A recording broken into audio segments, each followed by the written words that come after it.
Is Cooper Flagg really worth the hype?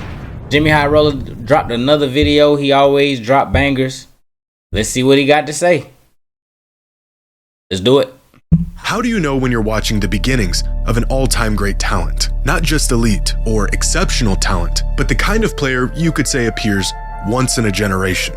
Usually the signs are there. National acclaim at an early age, the masses becoming familiar with your name long before you even step foot on an NBA court, throw in a few viral performances, jaw-dropping physical gifts, a Sports Illustrated cover, and you've got yourself a recipe for what can easily be assumed as the next great NBA superstar.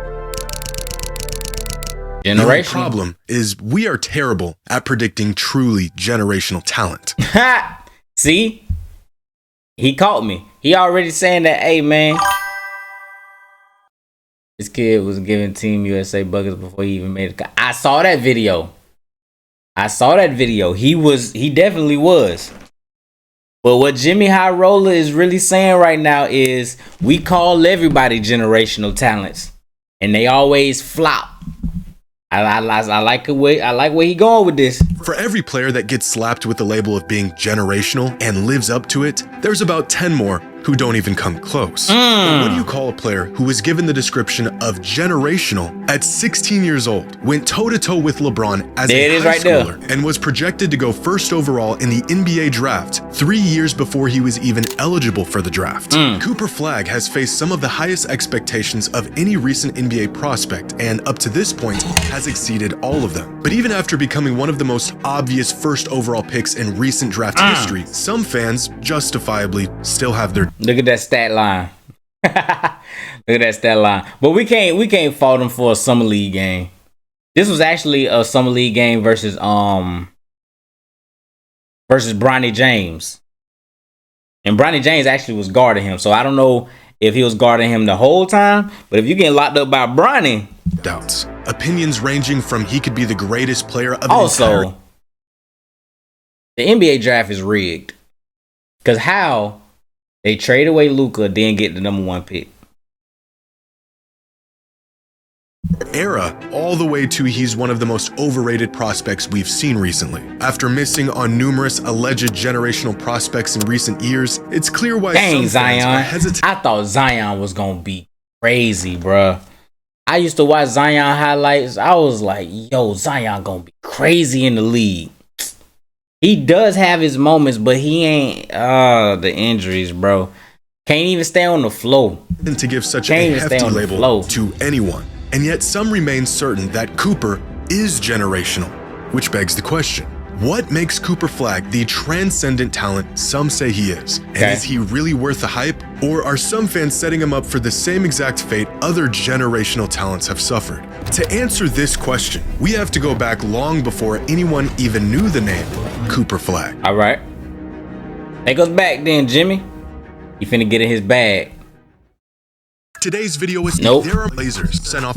That's in December of 2021, a news publication out of Maine wrote a piece about a basketball prodigy who was starting to gain attention not just around the state, but around the country, describing him as a talent they had never seen before. A 6'7", supremely gifted 14-year-old. Local coaches and scouts knew immediately they were onto something special and early, because this would be one of the first mentions of the name Cooper Flagg, a freshman who had yet to play a single game of high school ball, who many agreed they had never seen the likes of. Over the next 2 years, Cooper... So he got a whole article, and he ain't even played a game yet? Quickly became a national headliner, transferring to Montverde Academy and rising up the high school rankings. By the end of his sophomore season, it became clear that Cooper was, in fact, a talent unlike anything else in the country.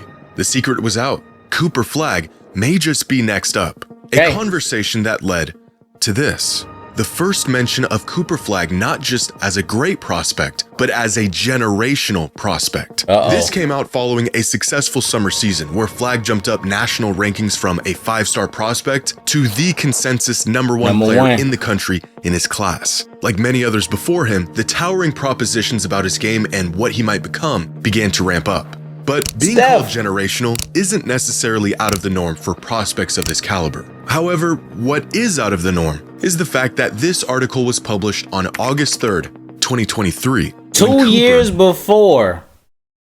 Wow.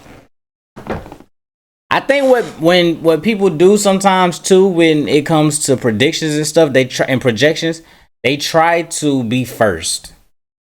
Like this is a big jump out there. Was just 16 years old. 16. At the time, 3 years away from being draft eligible. His incredible physical tools and NBA readiness already putting him in conversations with prospects like LeBron, AD, Zion, and Wemby before he even started his junior season in high school. Wow. But turns out that junior season would never come. Because just a week after getting compared to the best prospects of the 21st century, Cooper broke headlines when he decided to jump up a year and reclassify from the class of 2025 to the class of 2024. The result of Flagg jumping up a class and bypassing an entire season of basketball. Oh, so he jumped up to be a senior, so it just completely skipped. He instantly became the #1 player in the country against players 1 to 2 years older than him. Overnight, he became the favorite to be selected. I didn't know you could do that. I thought you had to do like be good in school to do that. I didn't know he could. You know, I didn't know he could like. Maybe he was smart. I didn't know you could skip a year. Overall, maybe in he the was 2025 NBA draft. Because it's still school. As a 16-year-old who had just finished his sophomore year of high school. The rankings were, of course, correct. Cooper was still so far ahead of his competition that he was a shoo-in for the high school National Player of the Year just a few games into that season. Projections this bullish and this early. Reclassification is a real big thing nowadays for all sports. Yeah, I saw that they do that in football, but they do like high school football. They usually try to get an extra year in high school football. But he jumped up. I've never heard of jumping up. When I heard that he reclassified, I thought he reclassified down. But he went up. Didn't know that. Can't be mad at him. Are so rare that we've only seen them a handful of times. Back in 2001, when NBA scouts were already saying a 16-year-old LeBron was a surefire #1 pick, and more recently with Victor Wembanyama, who was projected to be the first overall pick 2 years before he was eligible for the draft. Outside of these two truly once-in-a-generation talents, even the most sought-after he went to private school. They made their own rules. I see. I thought the skipper year you had to have your academics in order. I guess they just don't give a damn if you Cooper Flagg or any other #1 NBA prospect. They don't care about that. You want to jump up? Go ahead. Get up, make us some money. Prospects do not face these expectations this early in their basketball career. But it was in the following season where Cooper would face his biggest test yet. Prove that he was good enough to still dominate games at the college level. But before he even stepped foot on a college court, Cooper did what no high schooler had ever done before. How do we know if Cooper Flagg will be able to play at the next level and compete against the best players in the world? Well, because he already played them. Oh, Lord. Summer, at just 17 years old, Flagg was chosen to be a part of the USA men's select team, a team that would scrimmage LeBron, Steph, KD, and the rest of the Olympic team. A team that hadn't featured a non-NBA player in over a decade and had never featured a high school kid. Now, the best one could hope for this kid going toe-to-toe against the NBA's best is for him to just fit in, soak in the moment, make the right plays, and just not be a liability. Cooper didn't just fit in. He actually stood out. In a straw poll survey conducted by The Athletic following the training camp, players on the Olympic team were asked who they thought the best player on the men's select team was. The player who was chosen by unanimous decision was Cooper Flagg. A team loaded with some of the brightest young NBA talents, and it was the 17-year-old. Imagine you out there hooping on the NBA select team, giving it your all. And then they asked the NBA players on the Team USA team, who was the best player? And they say 17-year-old.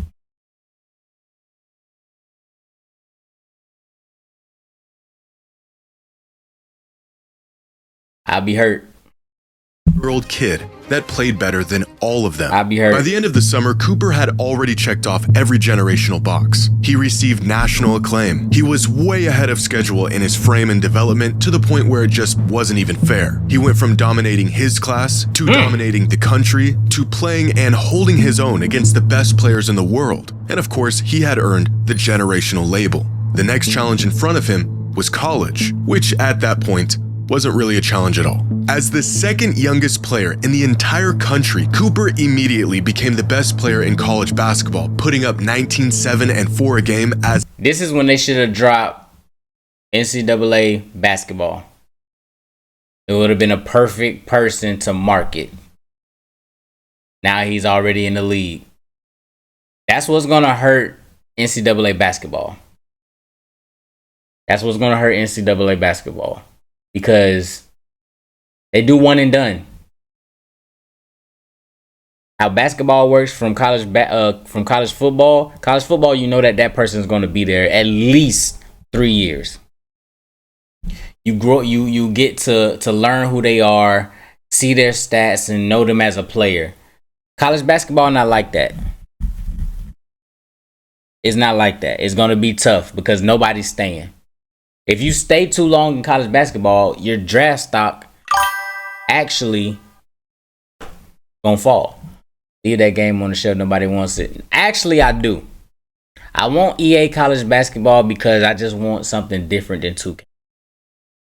I'm tired of what 2K does. I'm tired of what 2K does. It is money hungry. It goes away from basketball. They care about more things in basketball. They care about how much the clothes cost. They care about how much it takes to make your build a 99. Everything costs something. When you load into 2K, the first thing that pop up is buy the seasons. Back 2K is cheap nowadays. Give me 18. You know what's crazy? People said that 18 was the worst 2K. Like from the past, and we was hooping on that. We was having fun. But yeah, so that's how 2K is. As soon as you load into 2K, the first thing that pop up is something to buy. Then when you back out of it, and if you don't push anything, it pops up again and it asks you to buy something. That's crazy. I'd rather EA come out with a college basketball game so I can play that instead of this. I will play EA college basketball over 2K just because it's something different, it's new. But they with college basketball, you're gonna miss out. They gotta build something. I don't know how they're gonna build it up and who they're gonna put on the cover or how they're gonna do that, but I'm hoping they figure that out. But let's go. Statistically, the best offensive player in the country and a top 5 defensive player in the country. His measurables, defensive instincts, and polished offensive game drawing comparisons to Jason Tatum, Scottie Pippen, and Kawhi Leonard. The kid played half of the season as a 17-year-old and won National Player of the Year. But to put into perspective just how incredible Cooper's freshman season at Duke was, here are the top 250 players in college basketball last season, represented by age on the x-axis and box plus minus on the y-axis. This chart represents the top 10% of all college basketball players this past season, and it tells the story of what NBA teams are looking for when assessing talent and who stands out amongst their peers. Up here are some of the best players in the country last season, the vast majority of them on the older end of college sports, 22, 23, even 24-year-olds. But the NBA isn't necessarily looking for the best prospects. They're not looking for best. They looking for young. See, that's the thing with NBA. They looking for young. Football looking for the best. NBA looking for potential.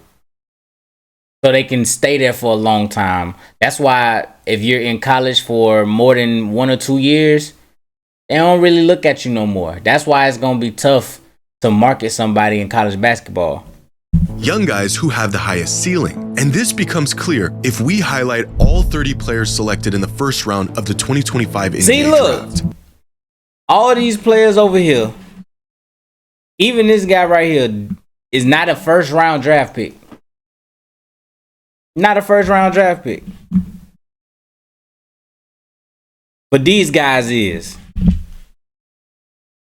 All of these players had great seasons, but what really sets them apart from the other 2,400 collegiate players trying to get drafted is their youth. Look at the top picks in this year's draft, and all of them are much younger than their non-drafted counterparts. You could call this the draft zone, a recipe of being elite and extremely young, and landing here will greatly increase your odds of making it to the league. It's not just about being good, it's about being good early and having the potential to get a whole lot better. But if the best prospects in the country are here, where's Cooper Flagg? You guys are not gonna believe this. He's up here. Oh my God. A kid that was supposed to still be in high school as by far the best player in the country.